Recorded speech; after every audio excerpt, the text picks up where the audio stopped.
We put together our little Algonquin roundtable right here talking about Iowa tonight. Rich Workman, State Representative, good to have you here. Dick Batchelor, and of course Joe Bert, the Oracle of Orlando, financial planner.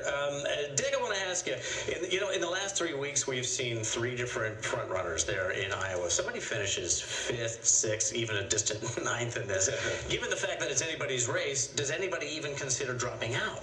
They have to consider. They say they're not going to, but they have to. Keep in mind, 40% of the people in Iowa are still undecided, even going into the night's caucus vote, number one. And number two, the biggest problem they have, last time they had the religious right, quote unquote, combined behind one candidate. They don't have this now, so some of those candidates in 6th and 7th place have to get out of the race. I would say that Newt can stay in, Perry can stay in through South Carolina, Newt can stay in through Florida, but Michelle Bachmann all gone. I think Ron Paul doesn't last beyond New Hampshire. Rich, let me ask you this: that Newt Gingrich, he admonished reporters, don't turn Republicans against each other, and yet here he is. He's had to go negative. Is it possible these days to run a good-natured, positive campaign? You'd like to think that there's sunshine and unicorns and cupcakes in every campaign. Rainbows and lollipops. But the reality, Bob, is that if you want to get your message out, you have to say what the other guy doesn't have that you have. Yeah. And so it may not be negative, hurtful attack ads aren't necessary. Never attack family. Yeah.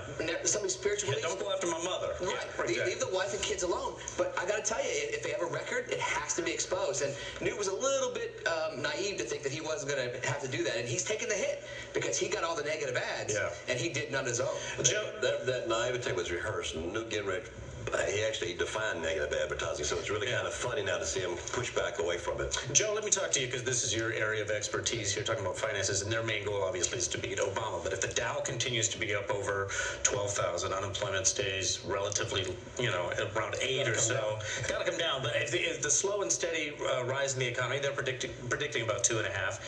If that maintains in November and gas isn't at $5, is there anybody out there that's going to beat him? Yes, I think because they're going to be looking at his record. He hasn't done much on the economy. We've seen what jobs have done. We spent a lot of money, and we haven't gotten a lot of bang for it.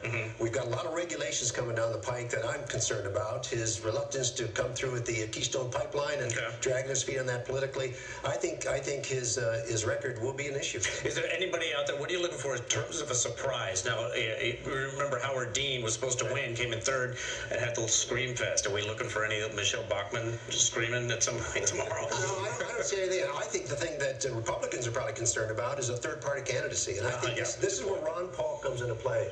In fact, I think there's some under the table, or I should say, footsie stuff going on with the Democrats trying to infiltrate this to perhaps affect the Ron Paul candidacy. Get behind Ron Paul, get his ego going, and he's not going to be a third-party. If it is third-party, does it basically hand it to Obama? It does. In fact, that's the best thing we can hope for. I said on our show earlier about a week ago, it would be our best Christmas present if there's a third-party candidate. Can you say Ross Perot?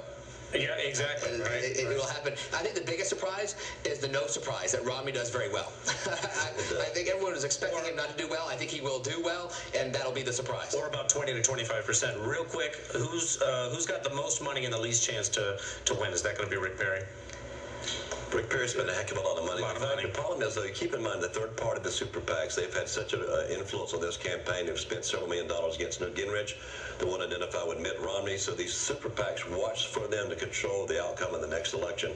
Big hidden secret. And the one that has the biggest net worth is Romney. If he starts spending his own money, it's game over. And quickly, Perry, when you meet him, you'll love him. Yeah. And so these early caucuses and these early primaries are about one-on-one. So look for him to do better than you think. Survive, and make it to the final table. I hate to see the Republicans fight. I really do. Oh, I bet you do. Thanks, guys. Back to you, sir.